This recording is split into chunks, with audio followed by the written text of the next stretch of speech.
Ոչ բռնի հաղորդակցության 4 քայլերը։ Բարև ձեզ հարգելի ունկնդիրներ։ Մենք սկսում ենք հաղորդակցության ուժը հաղորդման հաջորդ թողարկումը։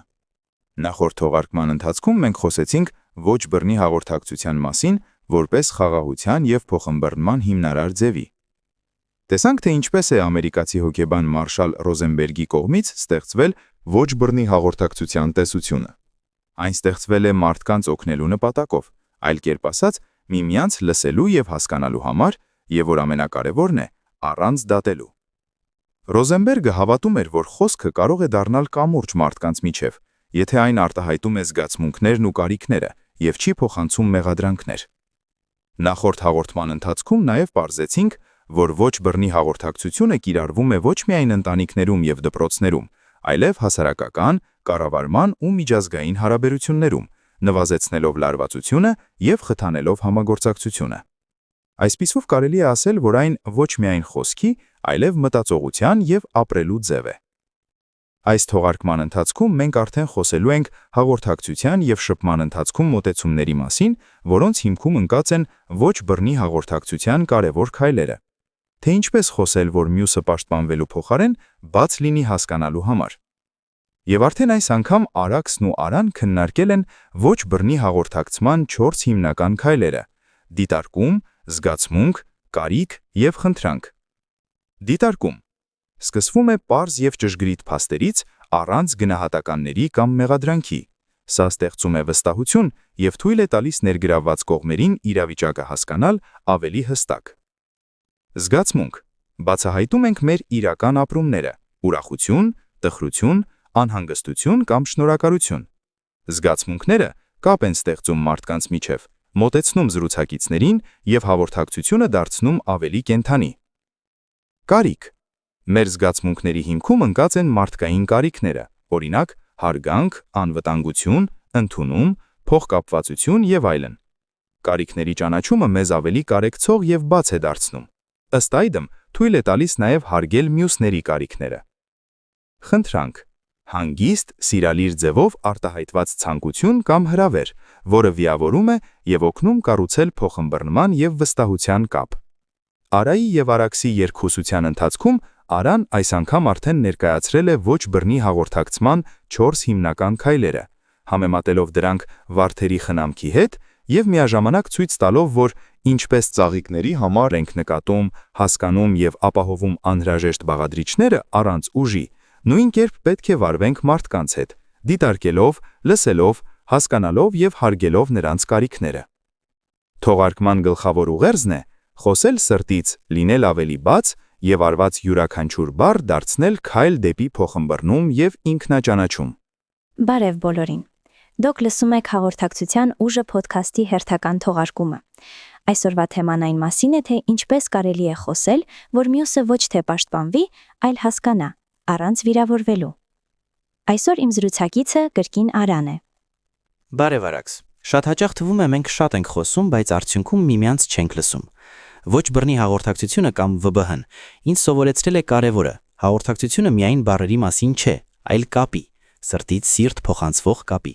Արա, երբ ասում ես խոսել սրտից, ինչ է դա նշանակում։ Փորձեմ ներկայացնել հնարավորինս մատչելի։ Ոչ բռնի հաղորդակցությունը հիմնված է 4 պարզ, բայց խորքային քայլերի վրա։ Դիտարկում, զգացմունք, կարիք, խնդրանք։ Եվ հենց դրանց հավասարակշռության մեջ է ողջ նրբությունը, որը թույլ է տալիս ապրել ավելի համագործակցային և հանգիստ։ Այո, արի խոսենք այդ 4 բաղադրիչների մասին։ Կբացատրես առաջինը՝ դիտարկումը։ Դիտարկումը նշանակում է ամեն ինչ սկսել պարզ և ճշգրիտ փաստերից, առանց գնահատականների, մեղադրանքների կամ պիտակների։ Դա այն պահն է, երբ մենք պարզապես նկատում ենք, ինչ է տեղի ունենում, ինչ ենք տեսնում կամ լսում, չենք շտապում և անմիջապես կարծիք չենք հայտնում։ Օրինակ, եթե ինչ-որ մեկը ուշացել է հանդիպումից, կարող ենք ասել. «Դու ուշացար հանդիպումից»։ Սա պարզապես փաստ է, որը կարող է լինել քննարկման մեկնարկ։ Բայց եթե ասենք. «Դու անպատասխանատու ես», սա արդեն գնահատական է, որը դատապարտում է մարդուն և հաճախ առաջացնում պաշտպանվելու ցանկություն։ Դիտարկումը թույլ է տալիս խոսել անկեղծ և խաղաղ, առանց մեղադրելու։ Այս մոտեցումն օգնում է ստեղծել վստահություն, քանի որ մարդիկ զգում են, որ դու փորձում ես հասկանալ իրավիճակը, ոչ թե դատել։ Դա նման է վարդերը խնամելուն։ Առաջին հերթին դիտարկվում է, թե ինչ է անհրաժեշտ յուրաքանչյուր ծաղկին։ Նա ուշադրություն է դարձնում հողի խոնավությանը, լույսին, ջերմաստիճանին եւ շտապ գնահատական չի տալիս եւ գործողություն չի իրականացնում։ Նա չի մտածում, այս վարդը թույլ է, իսկ մյուսը ուժեղ եւ գեղեցիկ։ Նա պարզապես գնահատում է իրավիճակը, համապատասխան արձագանք տալիս եւ խնամում, որպեսզի ամեն ծաղիկ ստանա լավագույն պայմանը։ Նույնը կարելի է կիրառել հաղորդակցության ժամանակ, երբ մենք դիտարկում ենք եւ միայն նշում ենք իրականությունը, փաստերը, առանց ավելորդ պիտակների կամ դատողությունների։ Դա թույլ է տալիս հասկանալ մարդկանց, ընդունել նրանց այնպիսին, ինչպիսիքն են, եւ կառուցել բաց, աջակցող եւ ազնիվ հարաբերություններ։ Այսինքն դիտարկումը հիմք է փոխըմբռնման համար, միևնույն ժամանակ հիմք է ծառայում բաց եւ անկեղծ խոսակցություն իրականացնել։ Ճիշտ է։ Երբ մենք դատում ենք, չենք լսում։ Երկրորդ քայլը զգացմունքն է, ինչպես է այն գործում։ Զգացմունքները արտահայտում են այն, ինչ մենք իրականում ապրում ենք։ Դրանք կարող են տարբեր կերպ արտահայտվել. տխուր եմ, ուրախ եմ, անհանգիստ եմ, շնորհակալ եմ։ Զգացմունքները մեզ տեղեկացնում են մեր ներքին վիճակի մասին եւ օգնում են մյուսներին տեսնել մեր մարդկային կողմը։ Զգացմունքները ձևավորում են մեր ինքնությունը, նաեւ կարելի է ասել դիմագիծը։ Երբ մենք բացահայտ արտահայտում ենք մեր զգացմունքները, մենք թույլ ենք տալիս, որ ուրիշները տեսնեն այն, ինչ կենթանի է մեր մեջ, ոչ թե միայն մեր մտքերը կամ գործողությունները։ Այս պահին կարող ենք մտածել մեր սիրած վարդերի մասին։ Ինչպես վարդերը նուրբորեն բացվում են եւ ցուցադրում իրենց ողջ գեղեցկությունը, այնպես էլ մեր զգացմունքները կարող են բացվել զրույցում, անկեղծորեն եւ ազնիվորեն, եւ հնարավորություն են տալիս մեզ տեսանելի դառնալ, առանց թաքցնելու։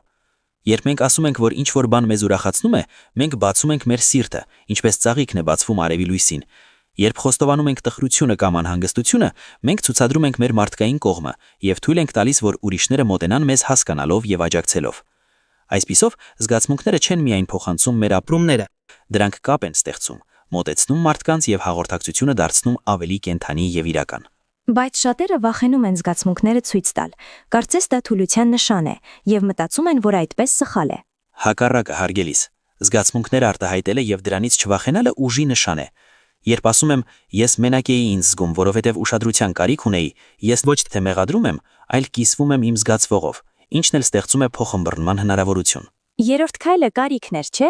Իսկ այս ամենին ինչ է ավելացնում կարիքը։ Մեր բոլոր զգացմունքների հիմքում կան կարիքներ, օրինակ հարգանքի, անվտանգության, արժևորման, փոխկապվածության եւ ընդունման։ Երբ մենք արտահայտում ենք զգացմունքները, հաճախ դրանց հիմքում ընկած են հենց կարիքները, որոնք մենք բավարարել կամ չենք բավարարել։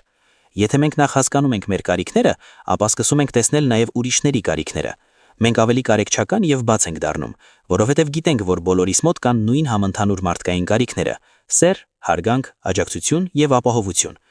Մարդկային կարիքների ցանկը շատ լայն է, եւ այստեղ նշված են միայն մի քանիսը։ Ըստ Ռոզենբերգի կարիքները հիերարխիկ չեն, այսինքն չկա կարիք, որը ինքնին ավելի կարևոր է մյուսներից։ Տարբեր իրավիճակներում մարդուն կարող են ավելի կենթանի թվալ տարբեր կարիքներ։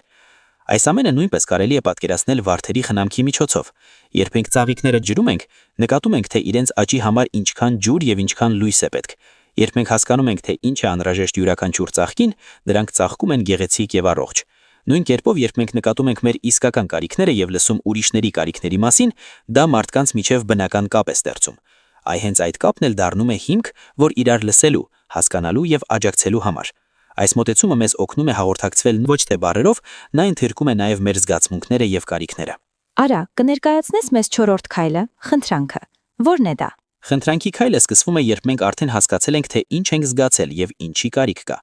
Դա հորդոր կամ պարտադրանք չէ, այլ հրավեր, խաղաղ եւ ուշադրություն պահանջող ձևով։ Խնդրանքը հաղորդակցությունն օգնում է կապը պահել, քանի որ նա արտահայտում է մեր ցանկությունը ավելի ամբողջական եւ իրատեսական լինել հարաբերություններում, առանց մյուսին մեղադրելու կամ ճնշելու։ Ես մի օրինակ բերեմ այս քայլի հետ կապված։ Կուզես հաջորդ անգամ խոսելուց հեռախոսդ մի կողմ դնես, որպեսզի կարողանանք իրար հետ ավելի սերտ շփվել եւ լսել միմյանց։ Դիտարկենք այս նախադասությունը։ Նա արտահայտում է մեր կարիքը լինել լսված եւ կապի մեջ, բայց բառերը ընտրված են այնպես, որ դրանք միավորում են, ոչ թե բաժանում։ Նա չի պատժում եւ չի պահանջում եւ որակավորումներ չի տալիս, այլ հրավիրում է մասնակցելու լավ միջավայրի ստեղծմանը։ Եթե մտածենք վարդերի մասին, խնդրանքը նման է այն պահին, երբ Արան, խնամելով վարդերը, դիտարկում է, թե ինչ է անհրաժեշտ յուրաքանչյուր ծաղկին, հասկանում է կարիքները եւ տալիս է ծաղիկներին այն, ինչ անհրաժեշտ է, առանց ուժ գործելու։ Այսպիսով, խնդրանքը հաղորդակցության մեջ դառնում է այն գործիքը, որը կապ է ստեղծում մարդկանց միջև, օգնում է բավարարել կարիքները եւ զարգացնել վստահությունը եւ ուշադրությունը։ Շատ հետաքրքիր է։ Դու չես մեղադրում, այլ հրավիրում ես փոխըմբռնման, ինչն էլ հենց ոչ բռնի հաղորդակցման լեզվով է։ Այո, այդպես բառերը դառնում են կամուրջներ։ Ինչպես վարդերի դեպքում էր, սրտով ընտրում ես ամենակարևոր ճյուղն ու ջրում իրենց զգայուն խնամքով։ Այս նույնն էլ հենց մարդկանց հետ հարաբերություններում է հաղորդակցության ժամանակ։ Շատ հետաքրքիր է։ Դա չի նշանակում ոչ բռնի հաղորդակցության ձև միայն, այլ նաև կյանքի հանդեպ վերաբերմունք, ինքնավստահության բարձրացման միջոց։ Ճիշտ է, սա ներքին մշակույթ է, մարդուն ամբողջական տեսնելը, առանց մեղադրելու խոսելը, առանց պաշտպանվելու լսելը։ Շնորհակալ եմ այս զրույցի համար Արա ջան։ Հրաշալի է։ Իրականում ոչ բռնի հաղորդակցությունը փաստորեն սովորեցնում է ոչ թե հաղթել զրույցում եւ մրցակցել, այլ միավորվել։ Եվ եթե ունկնդիրները փորձեն այս 4 քայլերը՝ դիտարկում, զգացմունք, կարիք, խնդրանք, մեկ զրույցում, դա արդեն կլինի մեծ փոփոխության սկիզբ։ Խոսեք ջերմ, լսեք սրտաբաց, եւ ամեն բառ կդառնա մի քայլ դեպի մարդուն։ Եվ դեպի ինքներդ ձեզ։